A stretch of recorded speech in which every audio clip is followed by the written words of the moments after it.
Napag-utusan nga ba si Mm. Attorney Matibag? Nandiyan ba siya, si Direktor Mm. Melvin Matibag ng National Bureau of Investigation? Direktor, magandang umaga, si Joel Siweng. Magandang umaga po. Magandang umaga po, Sir Joel at Mamueng at sa lahat po ng tumatangkilik sa inyong programa. Thank you, Good morning sir. po. Thank you Alright, po. Direktor, Opo. pakikwento nyo nga ho sa amin, paano natuklasan ng NBI na may Mhm. ganitong klase ng plano? Well, this is supposed to be an ordinary operation po. Yung day-to-day lang na operation, regular operation ng NBI, we do that entrapment. Ito pong binabanggit na talent manager o bugaw na sinasabi, Mm. nasa radar na po ng NCR STG yan, yung regional office namin. Okay. Yun po yung So nung na-involved sa human trafficking, nagpo-provide ng mga babae at lalaki for a fee, para po magbigay ng sexual favors, ganun po. So nagkasa po ng entrapment operation yung NCR. So entrapment sa isang 5-star hotel at nung naikasa yung entrap nga po, dinala sa opisina dito sa NCR para imbestigahan, i-process na po. Mhm. Nung pinoprocess na, sinasabi, wala naman kaming illegal na ginagawa. Sabi niya ganun. Ano lang naman, wala naman kaming natanggap na pera. Naka-body worn cameras naman po yung mga tao natin. So, may ebidensya po talaga. Until nagsalita na parang, sabi niya, baka naman ginigipit kami dahil dito sa, ito ba may kinalaman dun sa trabaho namin na pinapagawa sa amin tungkol kay Senator Recto. Ganun? Senator pa nga po ang tawag. Opo. Ganun Siya lang, nag-volunteer. bigla out of the blue, sinabi lang nila na Siya nag-volunteer. nag-volunteer. Natakot na po eh. Natakot dahil gusto, siguro tumatanggi talaga. Baka parang nag-i-speculate na. Baka naman kaya nyo kami nuhuli dahil dun sa pinapagawa sa amin ni Secretary, kay Senator Recto. Senator pa po yung term. So tinawagan po ako nung team leader, sinabi na ganun. Sabi ko, teka, imbestigahan nyo na yan, palawakin nyo na, tingnan nyo na bakit binabanggit yan. Baka there is something na plano. So doon na po, at nung inimbestigahan, yung doon sa 5 babae na kasama, yung isa, nag-volunteer na rin na information, nakasama pala siya doon sa kinakausap ng grupo nga ni Congressman Jing Paras. So ganoon na po, at yan, ang nag-exclusive interview naman po dyan na pinayagan ng abogado nila, nung talent manager, ay si Jan Consulta, kaya nakuha niya yung statement mismo openly, buong na statement nung si alias Jen at si alias Ken. Yung ginamit na alias, hindi po binibigay yung totoong pangalan. So that is a human trafficking case na lumabas meron palang plano kay Executive Secretary. At binanggit nga po yung pangalan na ang kausap at kaharap nila mismo ay mga abogado kasama si dating Congressman Jing Paras. At yung pong paglutang ng pangalan ni Congressman Libiste ay nanggaling po yan kay Congressman Jing Paras. Kaya namin sila pinapatawag, hindi naman dahil sinasabi na sila kaagad pinaniwalaan na ang suspecha. Innocent until proven otherwise. Yun po yung prinsipyo natin dito. Gusto namin magbigay linaw po sila. Dahil mabigat po na akusasyon yung ibinabato sa kanila.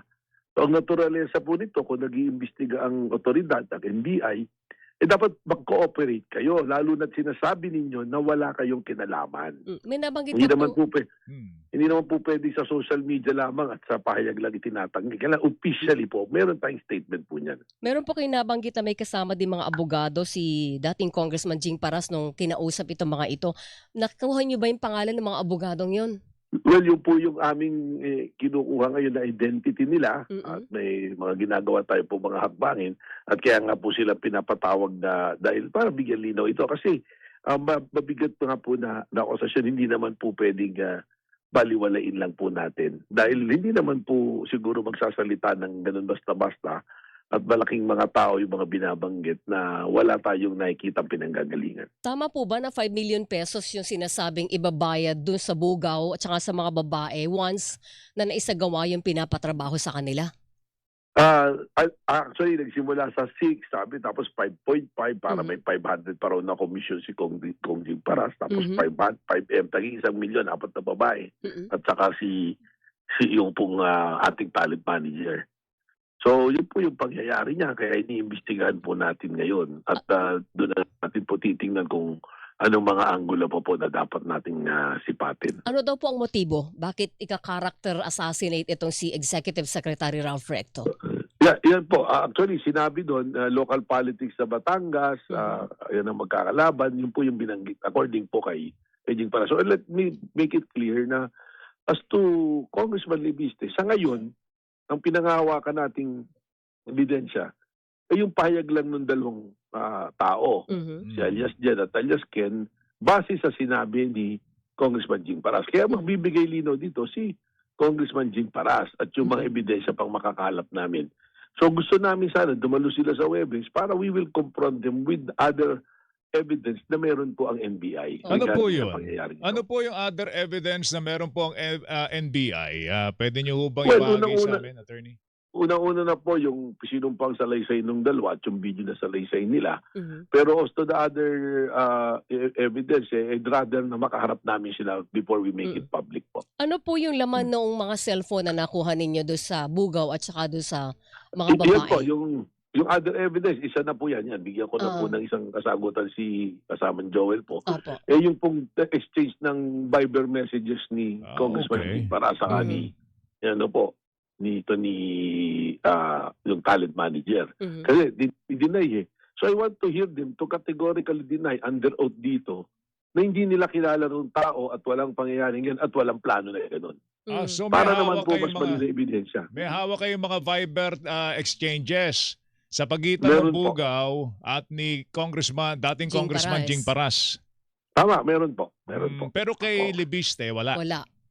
Yun nga po, yun yung sinasabi natin. Ang tinitindigan natin dito ay yung statement ng dalawang witness na sinabi ni Congressman Jim Paras. Okay, paano po Director, nagpasinungaling na po yung dalawa si dating Congressman Jing Paras at si Congressman Leviste. At sabi ko nga kanina sa recent post niya, sinabi niya na tinatanggi niya ito, kilala niyo raw po siya, nirepost niya yung message dati na you're proud of him dahil sa kanyang pagiging mabuting politiko, and sabi po niya pinapatawad na niya kayo kasi alam niya na napag-utusan lang kayo, Director. Well, unang-una po, bakit naman niya sasabihin pinapatawad ako? Wala naman po akong kasalanan sa kanya.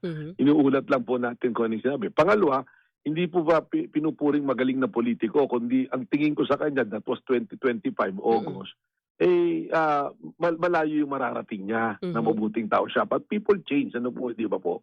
At ang sinabi kong sagot na dyan, no one is above the law Yes. So hindi dahil may pwesto na, may kapangyarihan at may kayamanan, ay iisip na tayong gumawa ng mga masama. Mabuti nga po ipinost na yan kasi at least nagpapatunay po yan sa pagkatao ko na kahit kaibigan ko, kasama ko, kung kailangan may imbestigahan at papanagutin ka sa batas, gagawin po ni Director Matibag yan at ng NBI. Napag-utusan So ka yun lang lang daw po yung po. masasabi. Wala po utos sa akin.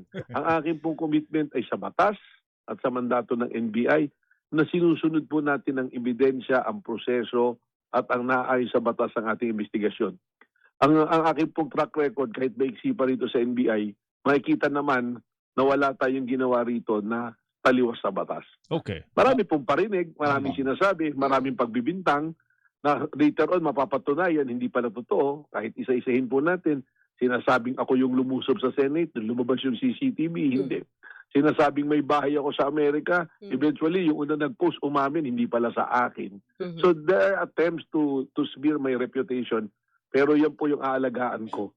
At yan po, kilala rin po ako ni Congressman Libiste. Katunayan, siya po nagmamalaki na mentor niya ako. Wala po ako itinuro na gumawa ng kasamaan. Kaya kung mentor niya po ako, dapat komportable siyang pupunta rito sapagkat malinis ang konsesya niya at alam niyang wala siyang ginawa. Handa siyang magkaroon ng sinumpaang salaysay dito na kahit saan makarating titindigan yung sinumpaang salaysay na yan. Okay. Maliban kay ES Recto, meron pa raw ibang opisyal na target. Tama ba, Attorney Matibag? Well, meron na pong mga spekulasyon dahil nung na-cover na, naglabas na ganyan, although may mga reports nga po sa amin that there is a possibility. We are not discounting the possibility na pwede pong gawin. Kasi ang nakita ko sistema po rito, parang yung sa Russian yan, sa KGB rin, yung compromat Yung ginagawan mo ng mga dossier, ng mga negative dossier po na yung mga personalities na malalaki, para doon mo sila pag-uhuin. Nangyari na po yan So that could be a system or a modus na gustong gawin po ng mga gustong may mga kalaban po sa politika.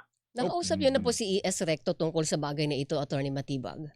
Opo, nag-usap na po kami and I think he himself is planning kung ano yung legal steps na gagawin niya. But of course, nakasandal po siya doon sa investigasyon. At buti po, binanggit nyo yung sinasabi din ni Congressman Libiste na bakit hindi, kung gawa rin sa Babdalo, ba't hindi ko patawag daw si AS Recto at tanong sa pambababae. That is, hindi po ganun yung sistema eh. Siya po yung prospect na victim eh. Siya yung bibiktimahin eh. So yun muna po mga nagpaplano, yun ang ipatawag natin. And eventually, pag may findings at gusto magreklamo nung taong gustong biktimahin, saka po natin kausapin. May ihahain na po kayong kaso laban doon sa mga nahuling bugaw at yung babae? Naka-inquest na po yan. Yung Naka-inquest babae na. po, Sorry. hindi po Yung natin, pag human trafficking po, ang mga kababaihan po, Biktima yung sila. mga subjects, they're victims. So we turn over them to DSWD. So yung bugaw, Yun lang meron pong, may kaso na Meron ng na po. human trafficking. Alright. opo, nakapile na po, qualified human trafficking. Kaya doon sa mga nagsasabi na scripted, wala naman po sigurong matinong tao na papayag na makulong sila ng no bail at isasakdal sila for human trafficking para lang merong pag-uusapan po ng script. Kaya bisan po yung mga tao kailangan po siguro magsuring maigi at tingnan po kung ano talaga yung nangyayari. Webes po, no? Webes po itong... Webes po yung patawag sa kanila. patawag ano sa po. kanila. Kung hindi po Opo. pumunta, kung hindi pumunta, Attorney Matibag, Well, ano we- magiging ang treatment ninyo dyan? Well, we will rely on the evidence na dumating sa amin. And if a case will be filed so warrant, so we will file a case po. Kasi that is their opportunity to explain eh. So, titingnan po namin what could be the reason. Sa akin po, sana pumunta. Kasi pares po sila dating kongresista at isang kongresista. Malino naman po sila yung gumawa ng batas na mandato ng NBI. So dapat po siguro respetuhin bilang isang pasunurin sa batas ano po. At mabuting tao, sabi nila ito po. Okay. O sige, abangan namin yung development. In the meantime, Attorney Matibag, thank you sa oras po ninyo. Maraming salamat Maraming salamat po. Good luck, Si sir. Salamat Thank po. you. Attorney Melvin Matibag, Director ng National Bureau of Investigation.